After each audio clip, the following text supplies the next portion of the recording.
माँ तू सबसे प्यारी है, माँ तू जग में न्यारी है। माँ तू सबसे प्यारी है, माँ तू जग में न्यारी है।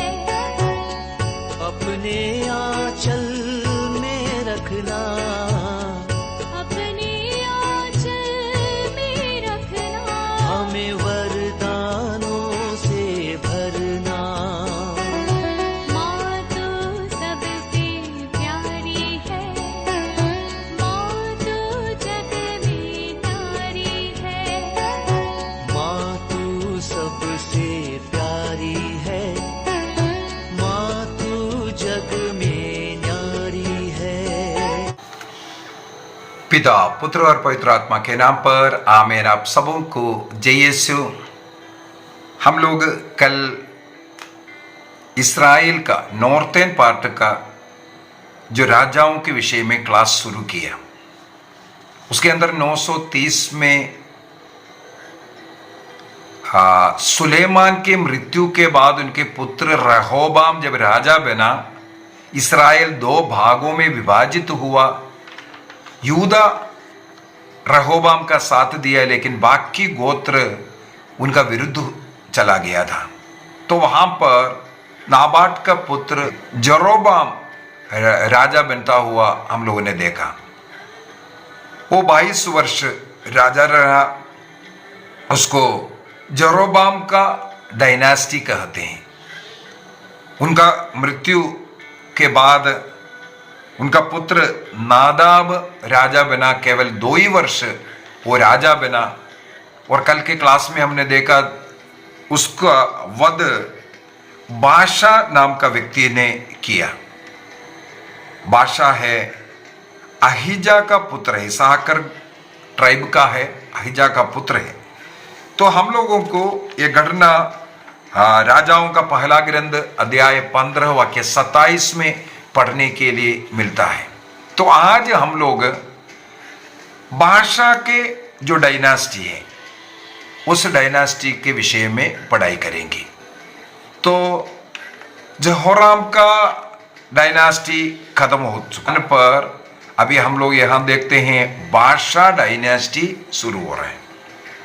बादशाह डायनास्टी के विषय में हम लोगों को, विशेषकर बादशाह के विषय में हम लोगों को राजाओं का पहला ग्रंथ अध्याय 15 का वाक्य 27 से लेकर के आगे 16 अध्याय 16 वाक्य 7 तक पढ़ने के लिए मिलता है। वाक्य 27 में ये लिखा है, इसाकार वंशी अहिया के पुत्र बाशा ने उसके विरुद्ध षड्यंत्र रचा। यहोराम के पुत्र नादाब का वध करने के विषय में यहां पर हम लोग पढ़ते हैं।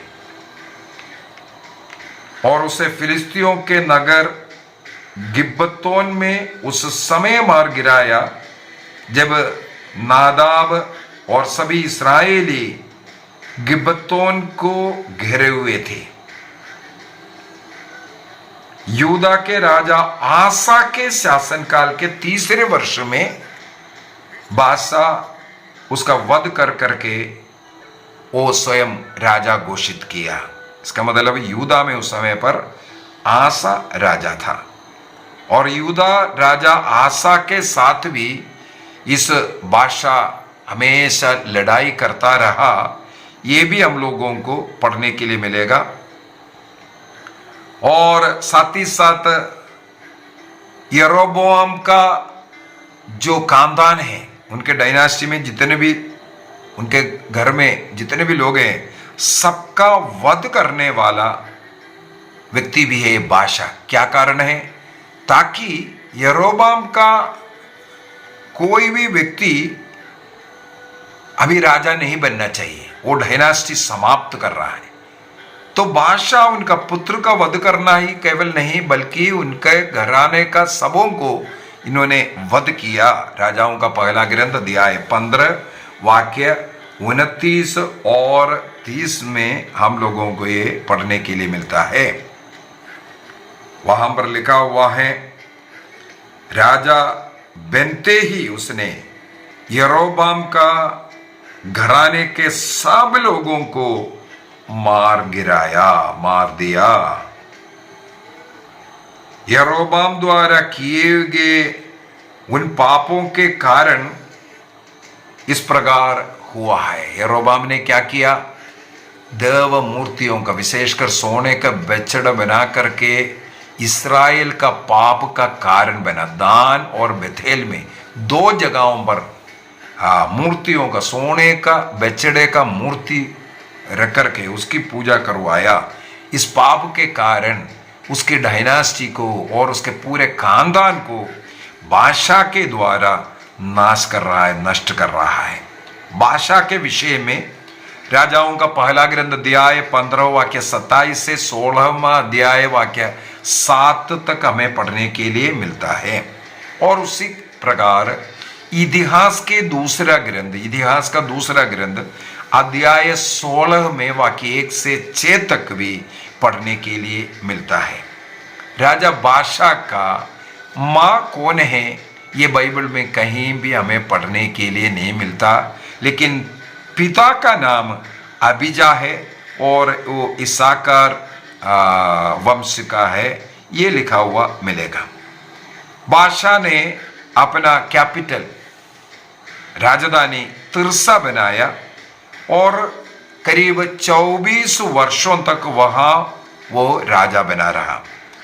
908 से लेकर के 846 तक ये 24 वर्ष राजा रहा।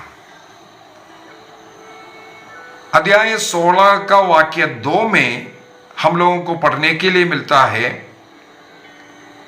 हनानी के पुत्र येहू को बादशाह के विरुद्ध में प्रभु की वाणी कहते हुए सुनाई पड़ी। इसका मतलब हनानी के पुत्र येहू एक नबी बन करके बादशाह के विरुद्ध में भविष्यवाणी करते हैं। वाक्य 2 में ऐसा लिखा है, मैंने तुम्हें धूल से उठाकर अपनी प्रजा इस्राएल का नेता बनाया।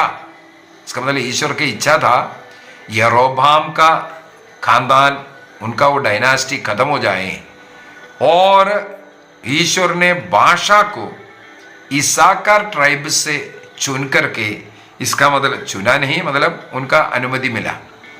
हम इसको चुनना नहीं बोल सकता है क्योंकि इनको अभिषेक भी नहीं मिलता है। इस्राएल के नॉर्थर्न पार्ट के राजाओं को कोई अभिषेक नहीं मिल रहा है। और आगे लिखा है, तुमने लेकिन यरोबाम का ही रास्ता चुना, उसी के ही मार्ग पर तुम चल रहा है, उसी प्रकार का पाप कर रहा है। तुम प्रभु की ओर मुड़ करके, इस्राएल को प्रभु की ओर मुड़ करके नहीं लेकर के आया, बल्कि तुम मेरी प्रजा इस्राएल को पाप करने के लिए फुसलाया और इस प्रकार उनके पापों का कारण मेरा क्रोध प्रज्वलित किया। ये आगे हम लोग बहुत कुछ इनके भविष्यवाणी, जो येहू जो नबी है उनके द्वारा भविष्यवाणी करता हुआ। और आगे हम लोग क्या पढ़ते हैं, बादशाह का घराने के कोई अगर उनका मृत्यु होगा, यदि उनका शहर में मृत्यु होगा, उनका शरीर कुत्ता खाएंगे। यदि कैसे ऐसे खुले मैदान में उनका मृत्यु हुआ है तो आकाश के पक्षियां आकर के उसे खाएगा। इसका भविष्यवाणी करता हुआ किसके साथ, किसके द्वारा?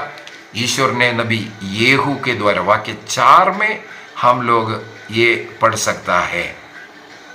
वाक्य 6 में लिखा हुआ है, वह अपने पितरों में जाकर के मिला, वह तिर्सा में दफनाया गया और उसका पुत्र येला उसका जगह राजा बना करके। इसका मतलब है बादशाह डायनास्टी का दूसरा राजा येला।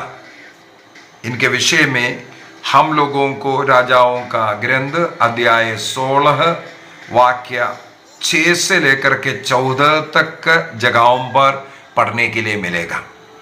यहाँ पर हम देख रहे हैं बादशाह भी तिर्सा को कैपिटल बनाया, और एला उनका पुत्र वो भी तिर्सा को कैपिटल बनाया, राजधानी बनाया, और वहां पर वो 2 वर्षों के लिए राजा बना रहा। 846 में उनके पिता बादशाह का मृत्यु हुआ। इसके बाद 86 और 85 2 वर्ष तिर्सा में वो राजा बना रहा। अभी इस राजा का भी माँ का नाम अर्थात बादशाह का पत्नी का नाम यहाँ बाइबल में कहीं हमें पढ़ने के लिए नहीं मिलता। क्या कारण है?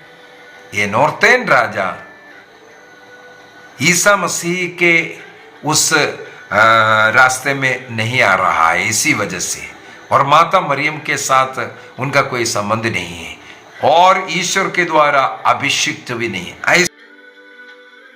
के कारण हम लोग किसी भी राजा का माँ का नाम नहीं मिलेगा। देखो एला का भी कहीं भी बाइबल में ये पढ़ने के लिए नहीं मिलता, ना बादशाह का पत्नी कौन है या एला का मम्मी कौन है। ये एक दारुआ व्यक्ति था, दारू पीने वाला। दारू के साथ इनका बहुत संबंध है, और इनका अंध होने का कारण भी ये दारू बन गया। कई बार दारू शराबियों को हम लोग ये बता करके दे रहा है, एक राजा का वध शराब के नशे में पड़ा हुआ था, उस समय पर हुआ। उनके महल का एक प्रबंधक के घर में जाकर के ये दारू पी करके बैठा हुआ था, नशे में था। तब उनका एक सेवक जिनका नाम है सिमरी, वो आकर के अपने राजा का वध करते हैं, और उनका सेवक सिमरी राजा बनता है। और सिमरी स्वयं राजा बनने के बाद बादशाह के घराने में जितने भी लोग जीवित हैं सबों को मिटाते हैं, सबों को खत्म करते हैं। क्या कारण है? हम लोगों ने देखा नबी येहू के द्वारा इसका प्रवचन हुआ, क्योंकि ईश्वर के भविष्यवाणी हुआ था, क्योंकि ईश्वर के मार्ग पर वे नहीं चल रहा था। इस्राएल के पाप का कारण बादशाह और उनके परिवार बनने के कारण, और बादशाह का पुत्र एला उसका वध कर करके जिम्री उस स्थान पर बैठते हैं। जिम्री उसी डायनास्टी में काम करने वाला था,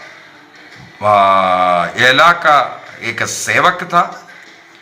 इस कारण जिम्री को भी बादशाह डायनेस्टी में ही काउंट करते हैं, ये भी मैं बताता हूं।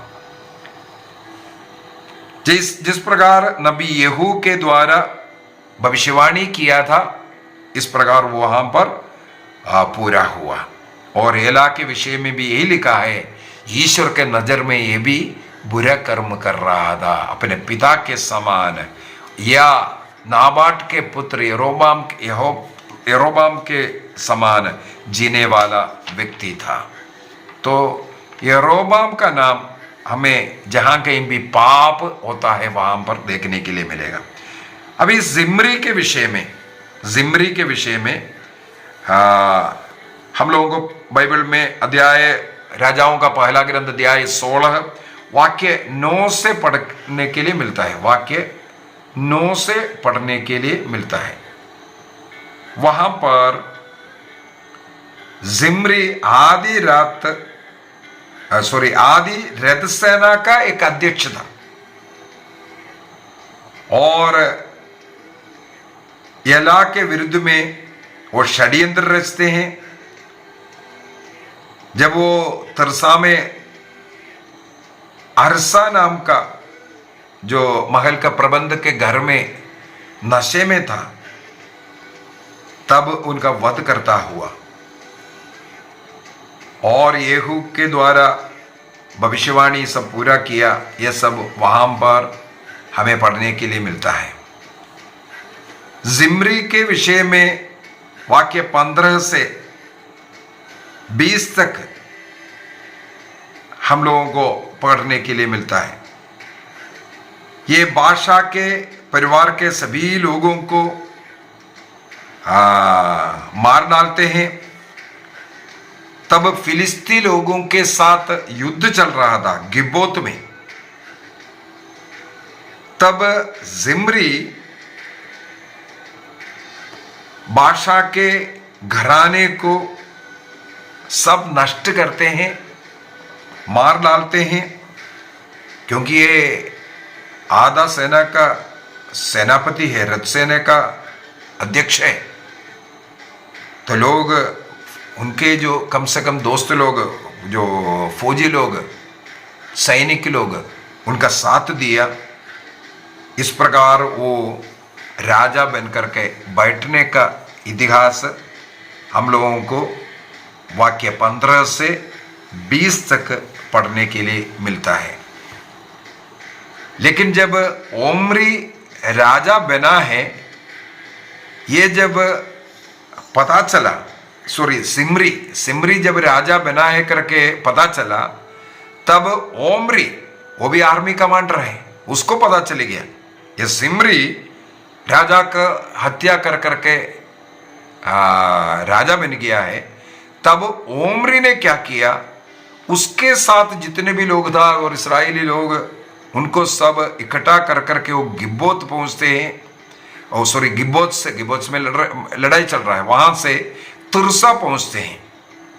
और जहां पर जिम्री था, राजा बनकर के बैठा हुआ था, उस राजमहल को, पैलेस को वो घेर लेते हैं। ये देख करके जिम्री घबरा गया और उसने राजमहल को आग लगा करके बचना चाह रहा था, लेकिन उसी आग के अंदर जिम्री का मृत्यु होते हैं।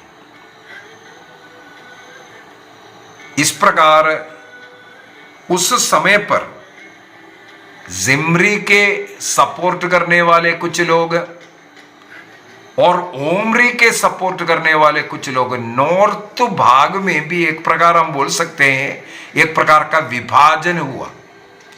ओमरी राजा बना, अभी अगला डायनास्टी ओमरी का डायनास्टी बन रहा है। लेकिन जिम्री के साथ देने वाले कुछ और लोग था, उन्होंने क्या किया, एक तिब्नी नाम का एक व्यक्ति को राजा बनाते हैं। वहां पर तिब्नी को राजा बनाया, लेकिन तिब्नी को बहुत ज्यादा उतना उड़ने के लिए नहीं दिया। बाइबल के अंदर अगर हम पढ़ें, 4 वर्ष ओमरी एक साइड में राजा, दूसरे साइड में ये तिब्नी राजा बन करके, दो नॉर्थ साइड में 2 राजा। क्योंकि कुछ लोग तिब्नी का साथ दे रहा था, किसके कारण, जिम्री के कारण, क्योंकि जिम्री को राजा बनाया था। ओमरी आकर के राजमहल को घेर लिया और उनको मार डालने का प्रयत्न कर रहा था, इसलिए वो स्वयं राजमहल को आग लगा करके उसी के अंदर उनका मृत्यु हो रहा है। मेरे विचार में वो आपको समझ में आया। इसीलिए ओमरी के समय पर, ओमरी के डायनास्टी, अगला डायनास्टी है, तीसरा डायनास्टी को ओमरी डायनास्टी बोलते हैं, उस डायनास्टी के समय पर 2 राजाओं के विषय में हम लोगों को पढ़ने के मिला। 885 से लेकर के 880 तक 4 वर्ष ओमरी के पैरेलल में ही कुछ इस्राएली भाग का राजा के रूप में तिब्नी था करके पढ़ने के लिए मिलता है। तिब्नी के विषय में लिखा है वो गिनात का पुत्र है, लेकिन उसकी मां के विषय में कहीं भी नहीं लिखा है। राजाओं का पहला ग्रंथ अध्याय 16 वाक्य 21-22 में केवल 2 वाक्यों में इनके विषय में लिखा हुआ हमें पढ़ने के लिए मिलता है। तिब्नी के विषय में, तिब्नी के जो सपोर्ट के लोगों की संख्या बहुत ही कम था, लेकिन इस्राएल के कुछ भाग का जब तक उनका मृत्यु 4 वर्ष के बाद हुआ, तब तक कुछ भाग का ये लोकल राजा बन करके रहा करके हमें पढ़ने के लिए मिलता है। और दूसरी बात है, यूदा देश के जो राजाओं का इतिहास को और इस्राएल के राजाओं के इतिहास को जब गिनती करके जाएंगे, ये 4 वर्ष का एक कैलकुलेशन का भी जरूरत पड़ता है। राजाओं का पहला ग्रंथ अध्याय 16, पहला राजा अध्याय 16 वाक्य 15 और 16 के अंदर जिम्री के विषय में हम लोगों को पढ़ने के लिए मिलता है कि वो 7 दिन के लिए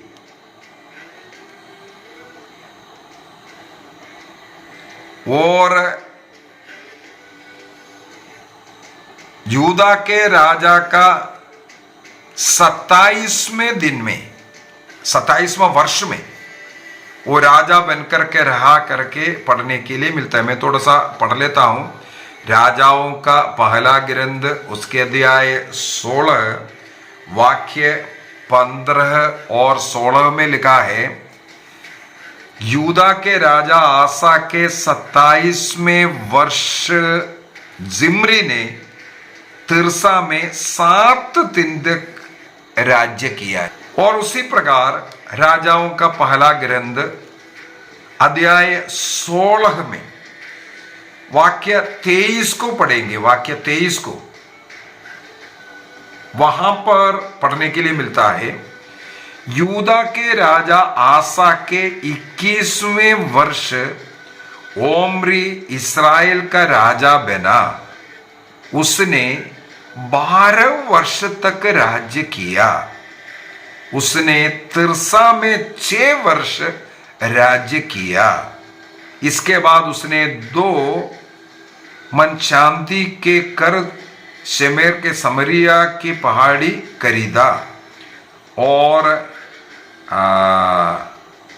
जो ओमरी ने जो डायनास्टी जो बनाया है, इसके बाद वो जो समरिया का जो पहाड़ी प्रदेश खरीदने के बाद समरिया को अपना राजधानी बनाया करके लिखा हुआ है। समरिया को राजधानी कहां पर? आसा के 31वें वर्ष ओमरी इस्राएल का राजा बना करके यहां लिखा है। लेकिन तिबनी के विषय में हम लोगों ने क्या पढ़ा? राजाओं का पहला ग्रंथ 16 वाक्य 15-16 में लिखा है 27वें वर्ष।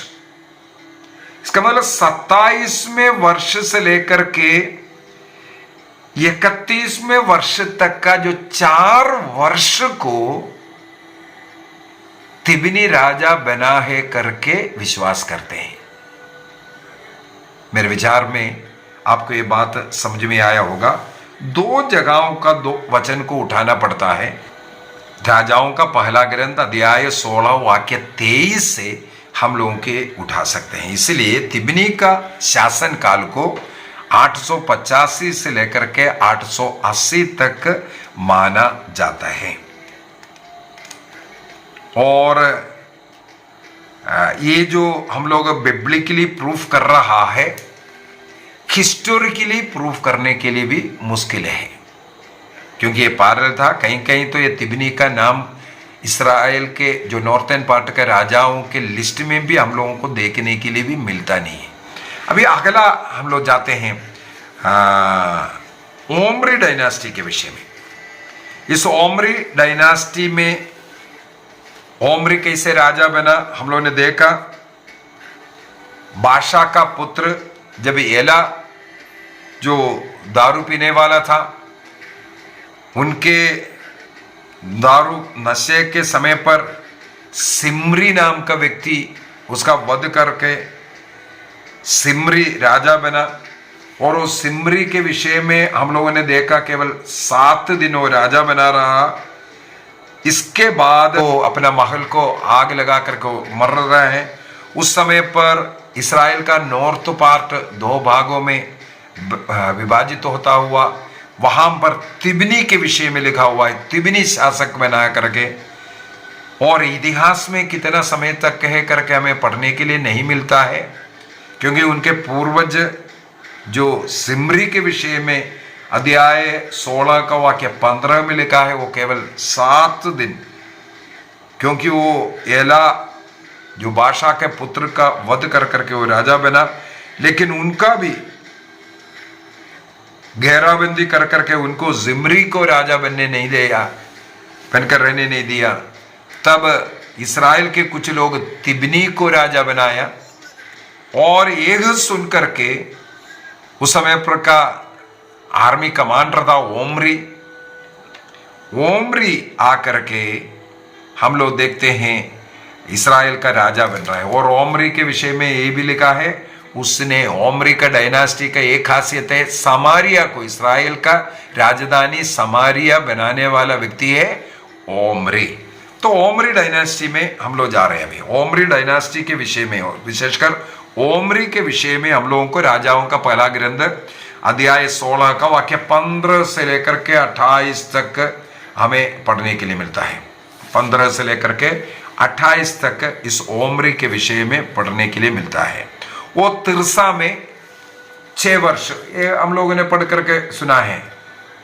वाक्य 23 में हम लोगों ने पढ़ा है, अध्याय 16 का वाक्य 23 में, यूदा के राजा आसा के 21वें वर्ष में ओमरी इस्राएल का राजा बना कर करके वह जो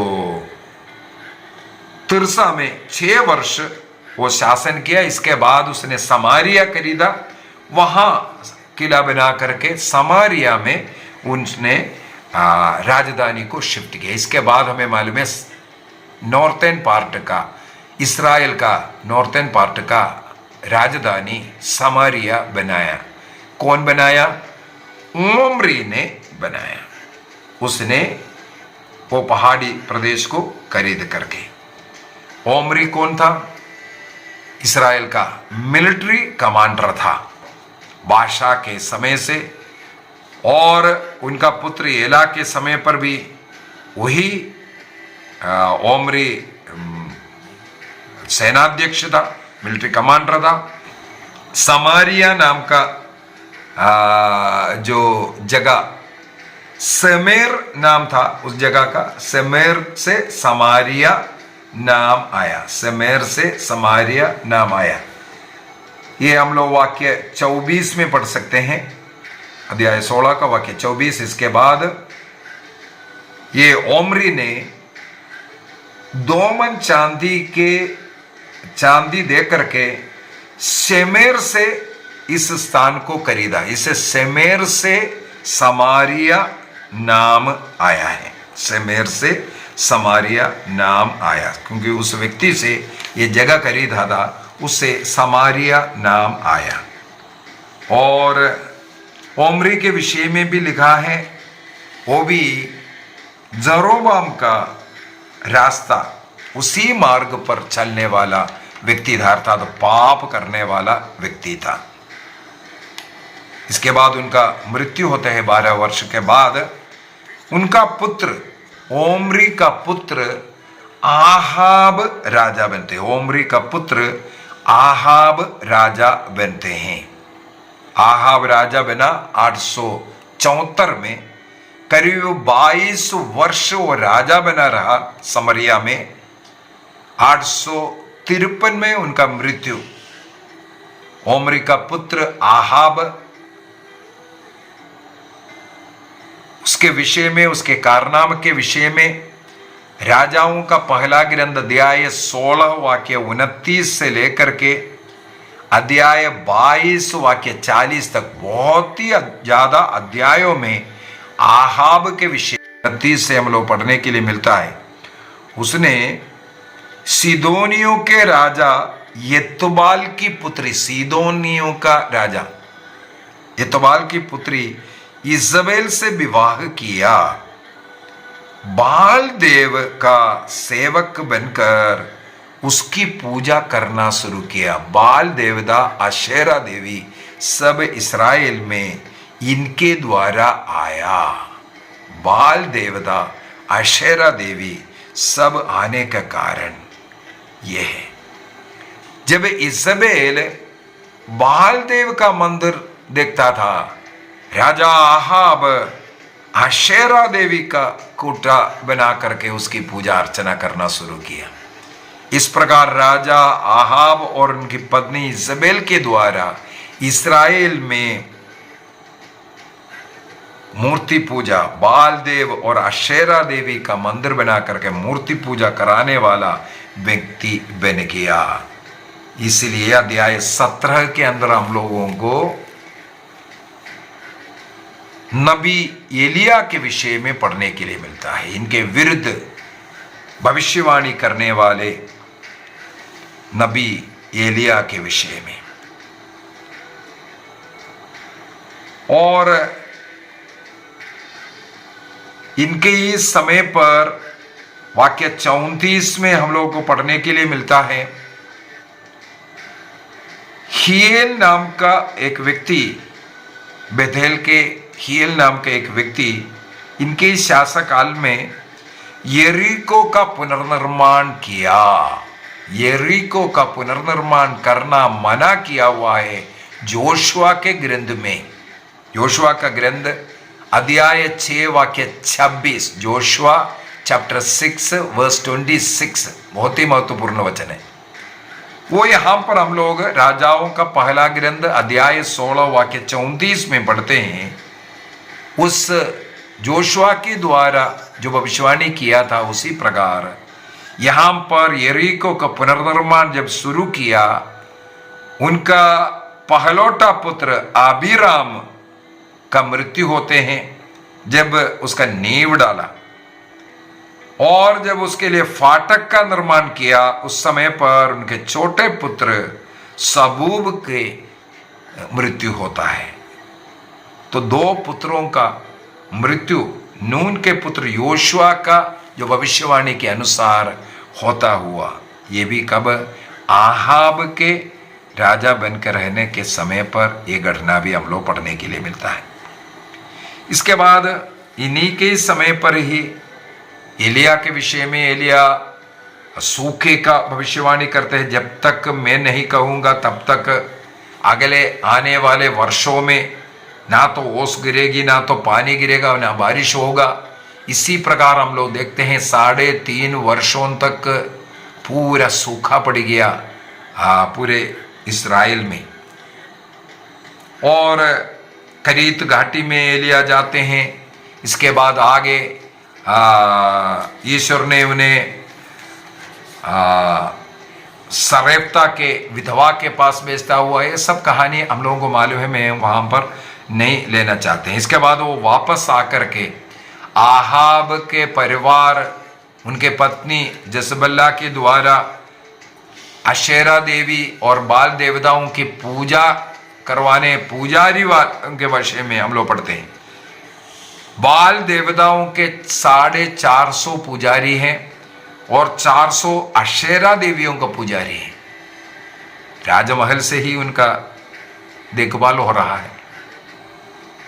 और आगे हम लोग अध्याय 18 का वाक्य 40 में देख सकते हैं, नबी एलिया इन बाल देवताओं के 450 पुजारियों का वध करता हुआ, ये घटना सब हम लोग सब जान रहे हैं। इसके बाद नबी एलिया होरेब की ओर जाने के बाद मैं नबियों के विषय में आगे क्लास लूंगा। ये यूदा राजाओं का क्लास खत्म होने के बाद नबियों का क्लास लूंगा, उसमें उसके विषय में ज़्यादा बता कर दूंगा।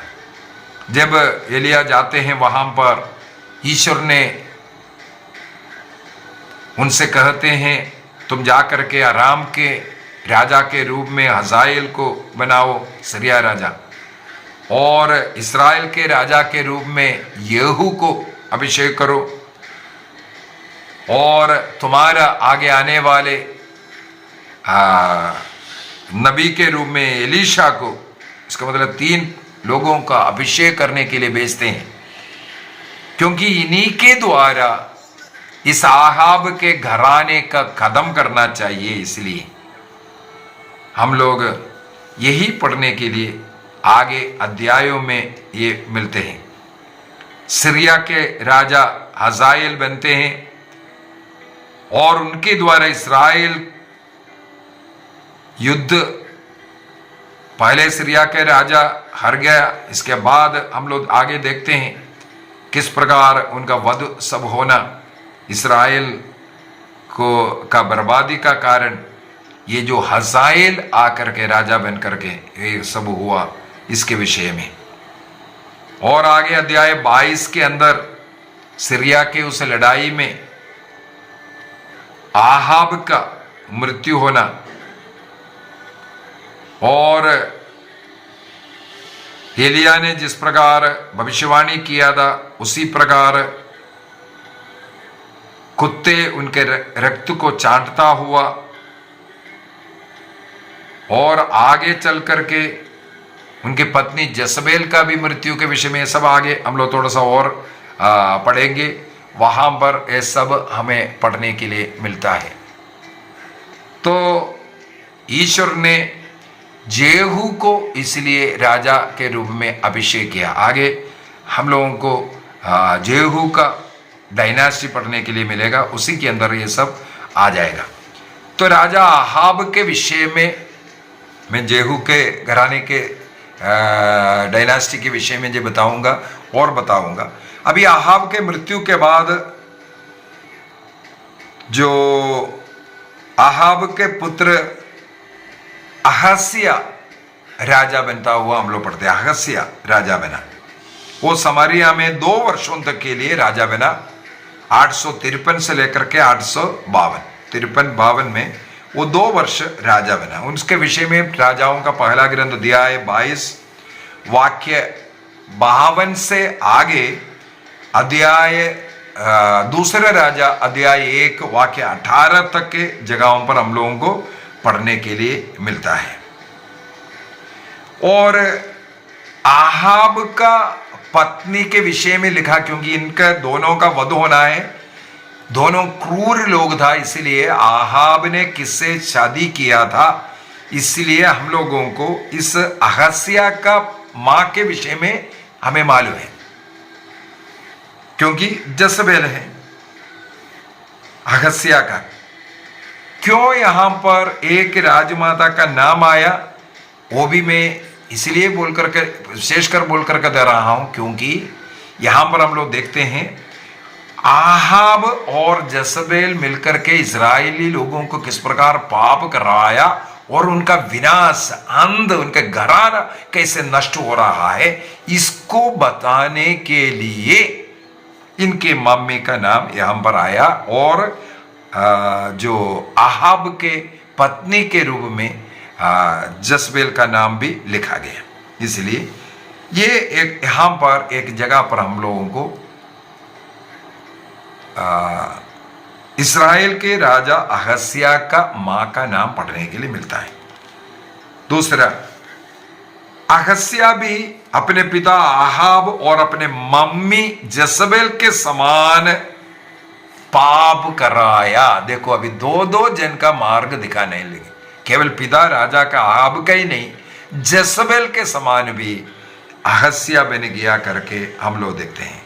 अहस्या एक बार अध्याय 1 के अंदर, राजाओं का दूसरा ग्रंथ अध्याय 1 के अंदर अहस्या के विषय में लिखा, वो एक बार घर के छत से नीचे गिर गया, घायल हो गया, बेडरिडन हो गया, तो बाल जबूत के पास उनके सेवकों को भेज रहा है। उस समय पर नबी एलिया भविष्यवाणी करते हैं मर जाएगा। उसी प्रकार उनका मृत्यु होने के विषय में राजाओं का दूसरा ग्रंथ अध्याय 1 वाक्य 17 में हम लोग पढ़ सकते हैं।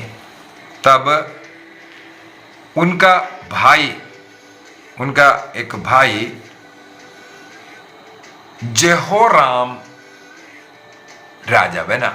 इसका मतलब आहाब का और जसबेल का दूसरा पुत्र यहोराम अहस्या के जगह पर राजा बन रहा है। अभी मैं यहां पर एक और बात करके देना चाहूंगा। ये अहस्या नाम और ये यहोराम नाम, दोनों राजाओं का नाम यूदा में भी हम लोगों को ऐसा मिलेगा।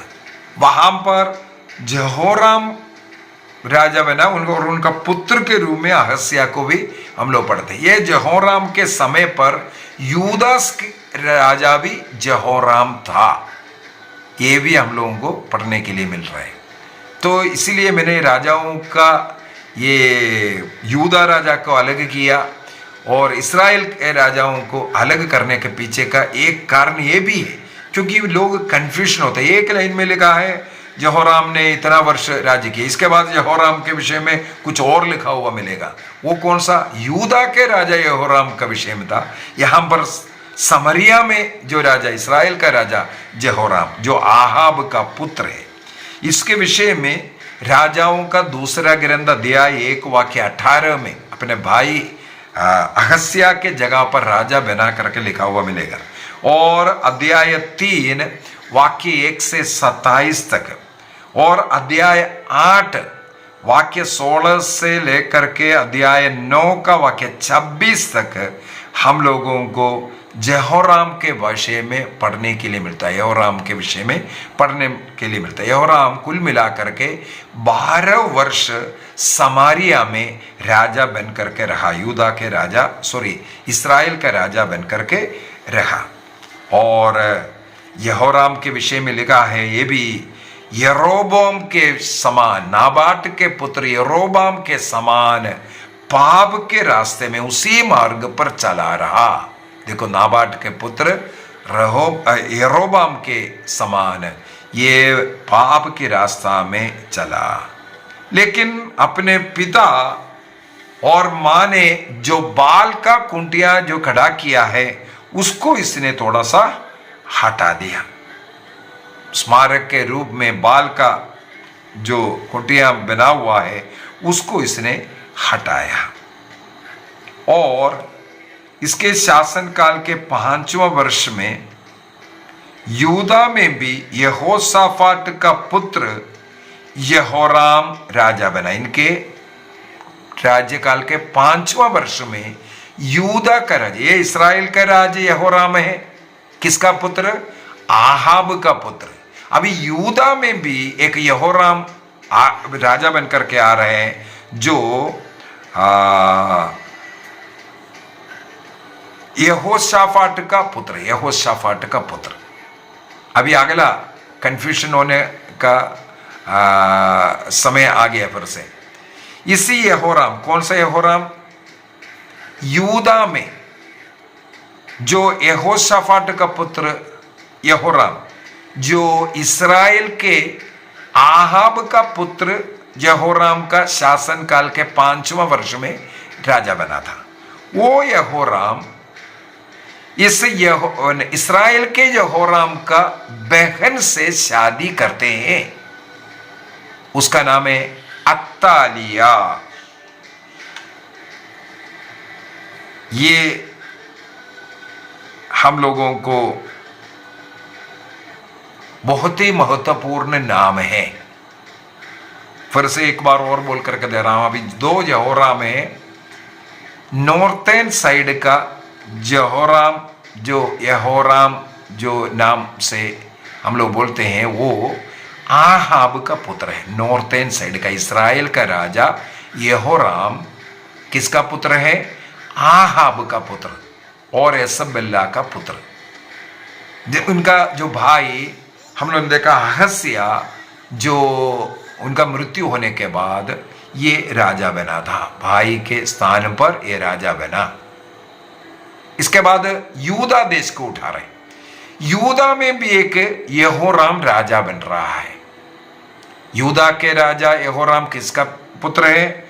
वहां पर हम लोगों को पढ़ने के लिए मिलता है, वो यहोशाफात का पुत्र है। यहोशाफात का पुत्र यहोराम यूदा में राजा बना।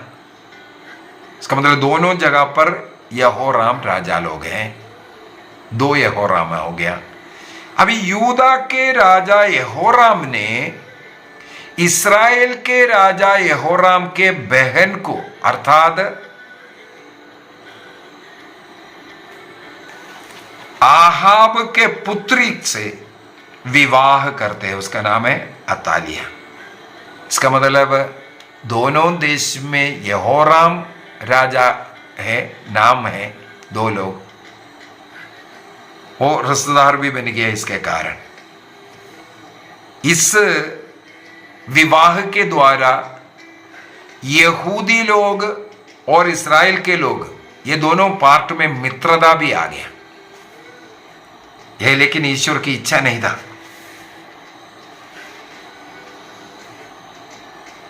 आगे चल करके हम लोगों को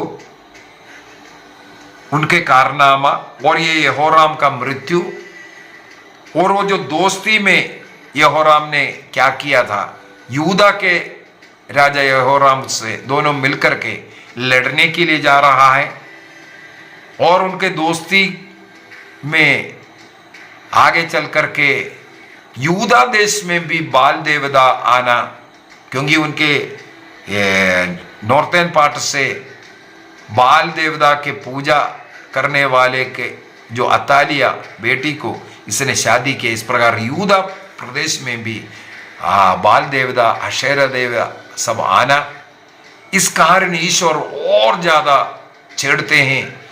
इस यहोराम नॉर्थन साइड का यहोराम के बदले में ईश्वर ने राजा एलिया के द्वारा येहू का अभिषेक कराने के लिए भेजा है। नबी एलिया ने अभिषेक नहीं किया, लेकिन एलीशा नबी इसके बाद येहू का अभिषेक करता हुआ और यहोराम का वध कर रहा है। और वहां पर भी हम लोग देखते हैं दूसरा यहोराम है, उनका भी वध कर रहा है, क्योंकि वो भी यहूदा देश में पाप करवाया। और इस प्रकार येहू डायनास्टी शुरू हो रहा है। अगले क्लास में मैं येहू डायनास्टी के विषय में सिखाऊंगा। येहू डायनास्टी आने का कारण एक बार और बोल करके देना, समझने की जरूरत है। इसराइल का आहाब जो ओमरी डायनास्टी का दूसरा ओमरी का पुत्र आहाब जब आया, उसने शादी किया जसबेल से। वो बाल देवताओं का पूजक है। वो इस प्रकार इसराइल में बाल देवताओं को लेके आते हैं। अशेरा देवी बाल देवता का पत्नी है, अशेरा देवी उनका भी। तो पत्नी जो आहाब का पत्नी इसबेल बाल देव का पूजक बन गया, और आहाब जो है अशेरा देवी का पूजक बन रहा है। 450 पुजारी बाल देवता के लिए, 400 पुजारी अशेरा देवी के लिए, ये सब हम लोग देखा। इस प्रकार पूरे प्रदेश में इस्राएल देश में बाल देवताओं का पूजा, अशेरा देवियों का पूजा इस प्रकार बढ़ने लगी। उसी अवस्था में उनका पुत्र अगस्या, उनका मृत्यु होना, और उसका भाई यहोराम राजा बन रहा है। उसके समय पर यूदा देश में यहोशाफाट का पुत्र यहोराम राजा बना, और वो आहाब के पुत्री अर्थात यहोराम इस्राएल के राजा यहोराम के बहन से शादी करते हैं। इस प्रकार यूदा देश में भी बाल देवता का आगमन हुआ, और उस पत्नी के द्वारा तालिया नाम है। आगे हम लोगों को मिलेगा। मैंने यूदा देश में एक महिला राजा के विषय में, रानी के विषय में सिखाया था, शासक, महिला शासक, वो है अतालिया। यहां पर हम लोग देख रहे हैं इस आहाब की बेटी है वो अतालिया।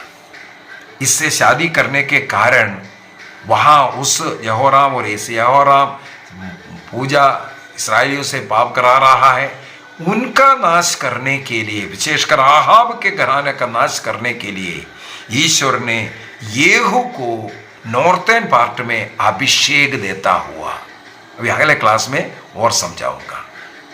प्रभु हम सबों को आशीष दे, पिता पुत्र और पवित्र आत्मा के नाम पर आमीन। आप सबों को जय यीशु।